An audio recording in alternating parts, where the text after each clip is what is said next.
Alright, this is just a quick review on the algorithm for multiplying fractions. We're not going into the concept, but just want to review. The rules that I usually go through are, if possible, go to improper fraction. Then you want to try to cross simplify. It's the one time you can cross simplify. That's the special step for multiplication.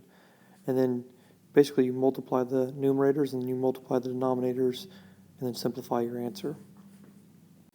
So here we go on the first problem. There's nothing that is worth 1 or more, and so I don't need to go to improper fraction. So I skip to the second step, which is look to cross simplify. I see that diagonally we have 6 and 8, which have a common factor of 2. So I'm going to divide out that common factor of 2, which makes my problem a little bit smaller.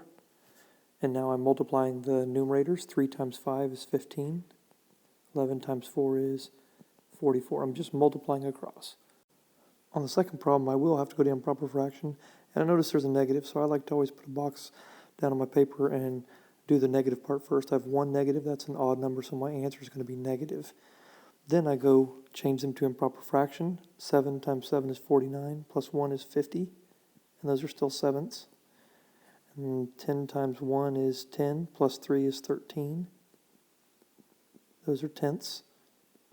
Then I look to cross simplify. Again, I see something that has a common factor. 10 goes into both these numbers, so I divide by 10 and it becomes 1. Divide by 10 and it becomes 5. Now I'm ready to multiply across. So basically I'm doing 5 times 13 for the numerators and 7 times 1 for the denominators. And I get 65 sevenths. When I divide that out, of course, it looks like this. It goes in there 9 times with 2 remainders. That's 9 whole times, 2 remainders. And how big are those remainders? They're sevenths. We're dividing by 7. Last problem, again, I see I have negative, so I'm going to go figure out the negative part of that answer right away. A negative times a negative, that's 2 negatives, which is even, so my answer is going to be positive. Now I'm going to improper fraction, and I'm using their absolute value. So 15 times 1 is 15, plus 7 is 22, and those are 15ths.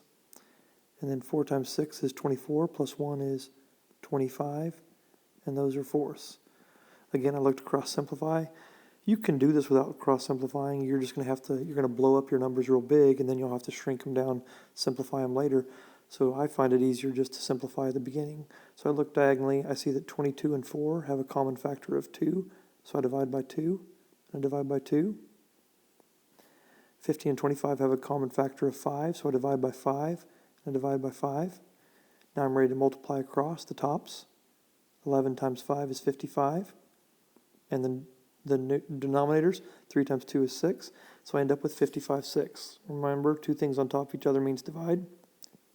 So when I want to simplify this, this is the process. I end up with an answer of 9 wholes, 1 remainder out of 6. So my answer is 9 1/6. All right, now to review dividing fractions, the algorithm for dividing fractions. Some people say leave, change, flip, because you have to flip the second one to its reciprocal, the denominator, or the second fraction to its reciprocal. I would start with improper fraction, just like we did on multiplication. You want to go to improper fraction if anything is worth 1 or more. Okay, then you want to leave, change, flip, or multiply by the reciprocal of the second one. And it has to be the second one that you flip. Okay, and then of course you change it to multiply after you've done that. And when you change it to multiply, then you know you can cross simplify, and then we're right back into our rules of multiply the tops, the numerators, and multiply the bottoms, the denominators. So improper fraction, flip the second one to its reciprocal. And I'm going to show you why we flip that second one, because I remember as a student, no one ever explained to me why. They just said flip the second one and multiply. So I use this flipping because it's written as a complex fraction. That means a fraction inside of a fraction, right? So I'll show you why we want to flip the second one and multiply, because really we want to go to a unit rate. I'm going to give you an example. So if we did 120 miles in 2 hours,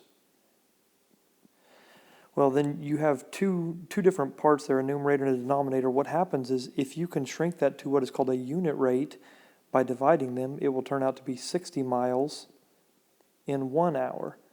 And then anything divided by 1 is itself, anything times 1 is itself. That's kind of one of those identity properties. So a lot of times we just let that 1 disappear, okay? Because we don't need to say 60 miles per 1 hour. We just say 60 miles per hour. And you notice that 1 disappears because of the unit rate. We're going to use the same logic to try to get this complex fraction to be a unit rate so the denominator can disappear.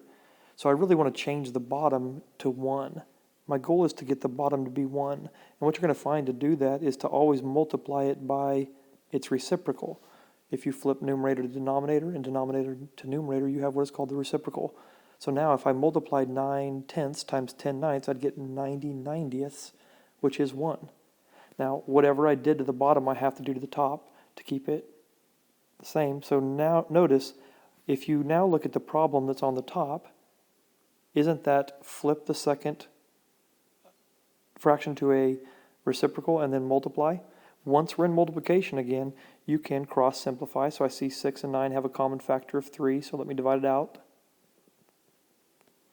And now I'm ready to multiply the tops. I get 20. And the bottoms, the denominators, and I get 33. Now look what happens. Now that it's over 1, just like in that unit rate, 60 miles per hour, the 1 can disappear, and it's no longer a complex fraction. Our answer is just 20 over 33. 20 over 33.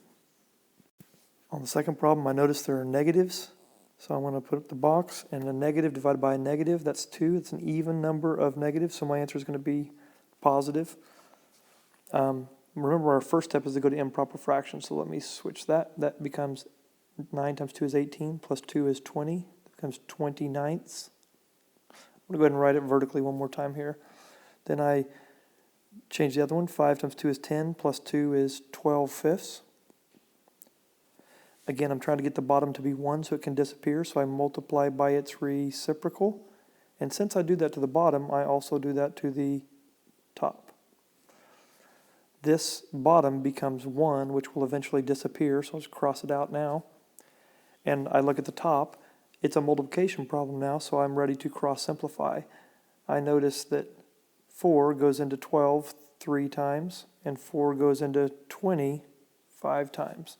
And I'm ready to multiply the numerators. 5 times 5 is 25, and 9 times 3 is 27, and my answer is 25/27. All right, the last problem, some students kind of struggle with that whole number and how to change it to an improper fraction.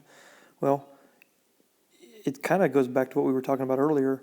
The denominator has disappeared, so it was an understood 1. So I'm going to go ahead and write this one horizontally instead of vertically. I should already put my box down here. 1 negative, that's odd, so my answer is going to be negative.